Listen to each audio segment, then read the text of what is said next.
Today we are going to learn Standard 4 Subject Hindi poem number 1, that is मन के भोले भाले बादल. First I will read the poem loudly. I request everyone please listen carefully. So let's start the poem. Jhabbar Jhabbar बालों वाले गुब्बारे से गालों वाले लगे दौड़ने आसमान में झूम झूम कर काले बादल. कुछ जोकर से तोंद फुलाए, कुछ हाथी से सूंड उठाए, कुछ ऊँटों से कुबड़ वाले, कुछ परियों से पंख लगाए. आपस में टकराते रह शेरों से मतवाले बादल. कुछ तो लगते हैं तूफानी, कुछ रह कर करते शैतानी. कुछ अपने थैलों से चुपके झर झर बरसाते पानी. नहीं किसी के सुनते कुछ भी, ढोलक ढोल बजाते बादल. रह कर छत पर आ जाते, फिर चुपके ऊपर उड़ जाते. कभी कभी ज़िद्दी बन करके बाढ़ नदी नालों में लाते. फिर भी लगते हैं बहुत भले हैं मन के भोले भाले बादल. यह कविता कल्पना सिंह द्वारा रची गई है. चलो अभी उसका एक्सप्लेनेशन देखते हैं. तो झब्बर झब्बर बालों वाले गुब्बारे से गालों वाले लगे दौड़ने आसमान में झूम झूम कर काले बादल. अभी हमने जो बादल देखते हैं वो कैसे होते हैं, काले काले. मतलब ऐसा लगता है कि उनके बहुत सारे काले काले बाल है. इसके लिए कहा गया है झब्बर झब्बर बालों वाले. और गुब्बारे से गालों वाले, अभी गुब्बारा का सिर्फ फूला हुआ होता है, वैसे ही बादल कैसे हमें फूले हुए दिखते हैं. तो गुब्बारे से गालों वाले लगे दौड़ने आसमान में झूम झूम कर काले बादल. ये जो बादल होते हैं वो आसमान में इधर से उधर घूमते हैं, तो ऐसा लगता है कि वो आसमान में दौड़ लगा रहे हो. कुछ जोकर से तोंद फुलाए, कुछ हाथी से सूंड उठाए.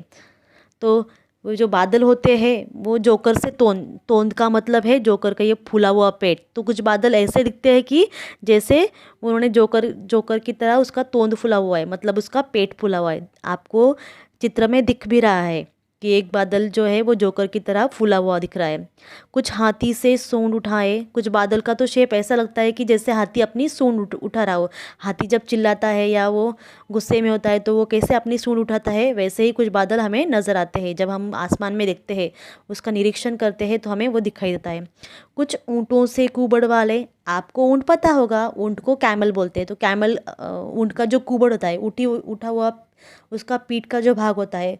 कुछ बादल ऐसे भी दिखते हैं कि ऊँट की कुबड़ है, जैसे हम अभी पिक्चर में देख रहे हैं. यहाँ पे बादल ऊँट की शेप की तरह है, जो ऊँट का कुबड़ है. कुछ परियों से पंख लगाए. और कुछ बादल ऐसे लगते हैं कि परियों ने अपने पंख लगाकर वो आसमान में इधर उधर घूम रही है. वैसे ही बादल पंख लगाकर आसमान में घूम रहे हैं.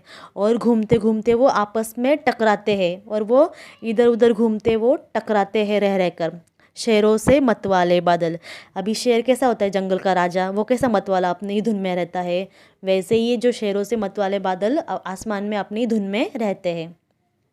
कुछ तो लगते हैं तूफानी, कुछ रह कर करते शैतानी.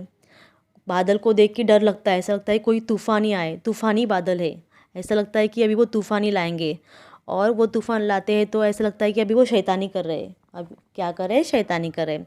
और कुछ बादल ऐसे लगते हैं अपने थैलों से चुपके झरझर बरसाते पानी. और कुछ बादल तो ऐसा लगता है कि उन्होंने अपना थैला भर के लाया पानी का, और धीमे धीमे वो झरझर पानी बरसाते हैं जैसे बारिश. नहीं किसी की सुनते कुछ भी, ढोलक ढोल बजाते बादल. और आसमान में वो इतना ज़ोर ज़ोर से गरजते हैं तो ऐसा लगता है कि ये बादल ढोल ही बजा रहे हो, ऐसा हमें महसूस होता है. इसके लिए कहा गया है कि ढोलक ढोल बजाते बादल. रह कर छत पर आ जाते, फिर चुपके से ऊपर उठ जाते. कभी कभी ज़िद्दी बन करके बाढ़ नदी नालों में लाते. और कुछ बादल तो ऐसा लगता है कि हमारे छत पे आ गए, बहुत नीचे तक आ गया, हमें ऐसा महसूस होता है.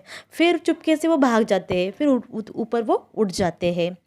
कभी कभी ज़िद्दी बन करके बाढ़ नदी नालों में लाते. और कभी कभी तो वो इतना ज़िद्दी बन जाते हैं कि इतना ज़ोर ज़ोर से बाढ़ लाते हैं तो नदी नाले सारे पानी से भर जाते हैं. फिर भी लगते बहुत भले हैं मन के भोले भाले बादल. अगर वो शैतानी भी करते हैं, बहुत ज़्यादा बाढ़ भी लाते हैं, फिर भी हमें वो कैसे लगते हैं, बहुत भले लगते हैं. और वो कैसे लगते हैं, मन भोले भाले लगते हैं. यह कविता कल्पनाथ सिंह द्वारा रची गई है।